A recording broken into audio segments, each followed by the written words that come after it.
ಇದು ಭಾರತ ಘನ ಸರ್ಕಾರದ PM ವಿಕಾಸ್ ಅಂತ ಒಂದು ಕಾರ್ಯಕ್ರಮ ಇದೆ.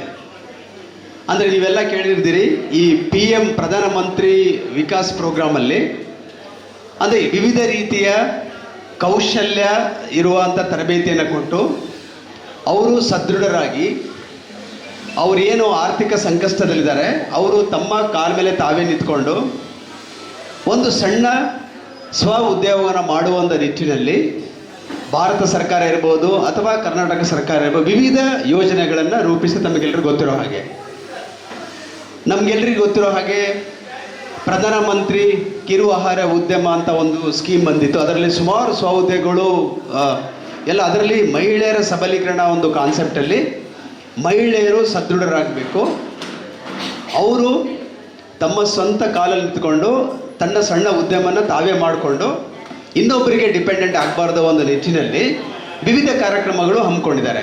ನಾನು ಬಂದಿದ್ದೊಂದು ವಿಶೇಷ ಅಂದರೆ ಇದೇ ಪ್ರಧಾನಮಂತ್ರಿ ವಿಕಾಸ್ ಕಾರ್ಯಕ್ರಮದಲ್ಲಿ ಅತಿ ವಿಶೇಷವಾಗಿ ಮುಸ್ಲಿಂ ಬಾಂಧವರಿಗೆ, ಕ್ರಿಶ್ಚಿಯನ್ಸರಿಗೆ, ಬೌದ್ಧಿಸ್ಟು, ಜೈನಿಸ್ ಅಂದರೆ ಅಲ್ಪಸಂಖ್ಯಾತರು ಅಂತ ಹೇಳ್ತೀವಲ್ಲ, ಮೈನಾರಿಟಿ, ಇವರಿಗೆ ಒಂದು ವಿಶೇಷ ಕಾರ್ಯಕ್ರಮವನ್ನು ಭಾರತ ಘನ ಸರ್ಕಾರ ಒಂದು ಯೋಜನೆ ಮಾಡಿದೆ. ಅದರಲ್ಲಿ PM ವಿಕಾಸ್ ಕಾರ್ಯಕ್ರಮ ಅಂತ. ಇದರಲ್ಲಿ ಈಗ ನಾವು ಮೀನು ಮತ್ತು ಮೀನುಗಾರಿಕೆ ಚಟುವಟಿಕೆಗಳು, ಮೀನನ್ನು ಹಿಡಿದ ಮೇಲೆ ಅದನ್ನು ನಾವು ಯಾವ ರೀತಿಯಲ್ಲಿ ಸಂಸ್ಕರಣೆ ಮಾಡ್ತೀವಿ, ವಿವಿಧ ರೀತಿಯ ಮೌಲ್ಯವರ್ಧಿತ ಉತ್ಪನ್ನಗಳನ್ನು ಹೇಗೆ ಮಾಡಬೇಕು ನಾವು, ಅದೇ ಉತ್ಪನ್ನಗಳನ್ನು ಸುಮಾರು 1 ವರ್ಷ 2 ವರ್ಷ ಹಾಗೆ ಇಟ್ಟು ತಿನ್ನುವಂಥ ಉತ್ಪನ್ನಗಳು. ಈಗ ಮಳೆಗಾಲ ಇದೆ, 2 ತಿಂಗಳು ಸಾಮಾನ್ಯವಾಗಿ ಮೀನುಗಾರಿಕೆ ಇಲ್ಲ, ಮೀನುಗಾರಿಕೆ ನಾವು ಹೋಗ್ಲಿಕ್ಕೆ ಬಿಡಲ್ಲ ಅಂದರೆ ಸರ್ಕಾರದ ಪಾಲಿಸಿಗಳು. ಆದರೆ ಇಂಥ ಟೈಮಲ್ಲಿ ಯಾವ ಥರ ನಾವು ಮೀನಿನ ಸದ್ಬಳಕೆ ಮಾಡ್ಕೋಬೇಕು, ಇದಕ್ಕೆ ಮೌಲ್ಯವರ್ಧಿತ ಮೀನಿನ ಉತ್ಪನ್ನಗಳಂತ ಹೇಳ್ತೀವಿ ನಾವು. ಇದರಲ್ಲಿ ಇದು ಹಾಗೆಯೇ ತಿನ್ನುವಂಥ ಉತ್ಪನ್ನಗಳಾಗ್ಬೋದು, ಅಥವಾ ಫ್ರೈ ಮಾಡುವಂಥ ಉತ್ಪನ್ನಗಳಾಗ್ಬೋದು, ಕುಕ್ ಮಾಡುವಂಥ ಉತ್ಪನ್ನಗಳಾಗ್ಬೋದು, ಮತ್ತು 1 ವರ್ಷ 2 ವರ್ಷ ಹಾಗೇ ಯಾವುದೇ ರೆಫ್ರಿಜರೇಟರ್ ಏನು ಇಲ್ಲದೆ ಆ ಥರ ಒಂದು ಕಾರ್ಯಕ್ರಮಗಳು, ಆ ಥರ ಒಂದು ಉತ್ಪನ್ನಗಳನ್ನು ಹೇಗೆ ತಯಾರಿಸಬೇಕು ಅಂತ ಒಂದು ನಿಟ್ಟಿನಲ್ಲಿ ಮೀನು ಸಂಸ್ಕರಣೆ ಮತ್ತು ಮೌಲ್ಯವರ್ಧಿತ ಮೀನಿನ ಉತ್ಪನ್ನಗಳ ಒಂದು ಕಾನ್ಸೆಪ್ಟಲ್ಲಿ ಮೀನುಗಾರಿಕಾ ಮಹಾವಿದ್ಯಾಲಯ ಮಂಗಳೂರಲ್ಲಿ ನಾವು ಸುಮಾರು 4 ತಿಂಗಳ ತರಬೇತಿ ಕಾರ್ಯಕ್ರಮನ ಆಯೋಜನೆ ಮಾಡಿಕೊಂಡಿದ್ದೀವಿ ನಾವು.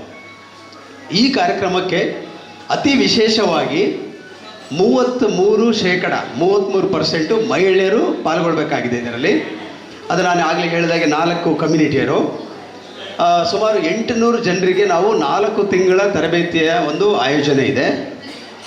ಪ್ರತಿಯೊಬ್ಬ ಫಲಾನುಭವಿಗೆ ತಿಂಗಳಿಗೆ 2,000 ರೂಪಾಯಿ ಅವರಿಗೆ ಸಹಾಯಧನವೂ ಸಹ ಇದೆ. ಮೀನುಗಾರಿಕಾ ಮಹಾವಿದ್ಯಾಲಯಕ್ಕೆ ಬರಬೇಕು, ತರಬೇತಿಯನ್ನು ತಗೋಬೇಕು, ಫ್ರೀ ಟ್ರೈನಿಂಗ್. ಇದು ಯಾವುದೇ ರೀತಿಯಲ್ಲಿ ನಿಮ್ಮ ಹತ್ರ ಯಾವುದೇ ಶುಲ್ಕಗಳಿಲ್ಲ, ಯಾವುದೇ ರಿಜಿಸ್ಟ್ರೇಷನ್ ಫೀ ಇಲ್ಲ, ಯಾವುದೇ ರೀತಿ ಮತ್ತೊಂದು ಶುಲ್ಕಗಳು ನಾವು ವಿಧಿಸೋದಿಲ್ಲ. ನಮ್ಮ ವಿದ್ಯಾಲಯದಲ್ಲಿ ನಾವು ನಿಮಗೆ ಫ್ರೀ ಟ್ರೈನಿಂಗ್ ಕೊಡ್ತೀವಿ. 4 ತಿಂಗಳ ಕಾಲ ನಿಮಗೆ ಪಾಠ ಪ್ರವಚನ ಇರುತ್ತೆ. ಹಾಗೆ ನಿಮ್ಮ ಕೈಯಲ್ಲೇ ಹ್ಯಾಂಡ್ಸ್ ಆನ್ ಎಕ್ಸ್ಪೀರಿಯನ್ಸ್. ಈಗ ನೀವು ಅಲ್ಲಿ ಪ್ರಾಡಕ್ಟ್ಗಳು ನೋಡಿದರೆ ಮುಂದೆ ಚಕ್ಕುಲಿ, ಕೋಡುಬಳೆ ಏನೇನೋ ಹಾಕಿದಾರಲ್ಲ, ನಿಪ್ಪಟ್ಟು, ಇವೆಲ್ಲ ಉತ್ಪನ್ನಗಳ ಮೀನಿನ ಮಾಂಸದಿಂದ ಮಾಡ್ಬೋದು ನಾವು. ಅದೆಲ್ಲ ಬೇರೆ ಬೇರೆ ತಂತ್ರಜ್ಞಾನ ಇದೆಲ್ಲ ನಮ್ಮ ವಿದ್ಯಾಸಂಸ್ಥೆಯಲ್ಲಿ ಇರೋದರಿಂದ ನಾವು ಆ ತಂತ್ರಜ್ಞಾನ ಕೇವಲ ನಮ್ಮ ಡಿಪಾರ್ಟ್ಮೆಂಟಲ್ಲಿ ಲ್ಯಾಬಲ್ಲೇ ಸೀಮಿತವಾಗಿದೆ. ಇವೆಲ್ಲ ತಾಂತ್ರಿಕತೆ ನಿಮ್ಮಂಥ ಜನರಿಗೆ ಹೋಗಬೇಕು. ನೀವು ಸದರನ್ನ ಬಳಸ್ಕೊಂಡು ಮುಂದಿನ ದಿನಗಳಲ್ಲಿ ಈ ಥರ ಉತ್ಪನ್ನಗಳನ್ನು ತಾವು ಮಾರ್ಕೆಟಲ್ಲಿ ಮಾರುವಂಥ ಪ್ರಕ್ರಿಯೆ ಇದೆ. ಇದು ಬೇರೆ ಬೇರೆ ಕಮ್ಯುನಿಟಿಗಳಿಗೆ ಬೇರೆ ಬೇರೆ ಪ್ರೋಗ್ರಾಮ್ಗಳು ಬೇರೆ ಬೇರೆ ಸರ್ಕಾರದೆಲ್ಲ ಬರ್ತಾ ಇರುತ್ತೆ. ಅದೇ ಅತಿ ವಿಶೇಷವಾಗಿ ಈ 4 ಕಮ್ಯುನಿಟಿಗೆ ಈ ಪ್ರೋಗ್ರಾಮ್ ಇರೋದರಿಂದ ತಾವೆಲ್ಲ ಆಸಕ್ತರಿದ್ದರೆ ನಾವೆಲ್ಲ ಅಪ್ಲಿಕೇಶನ್ಸು ನಾವೆಲ್ಲ ನಿಮ್ಮೆಲ್ಲ ಸಾಹೇಬ್ರದ್ದೆಲ್ಲ ಹಂಚ್ಕೊಂಡಿರ್ತೀವಿ. ಆಸಕ್ತರಿದ್ದರೆ ನೀವು ಎನ್ರೋಲ್ ಮಾಡ್ಬೋದು.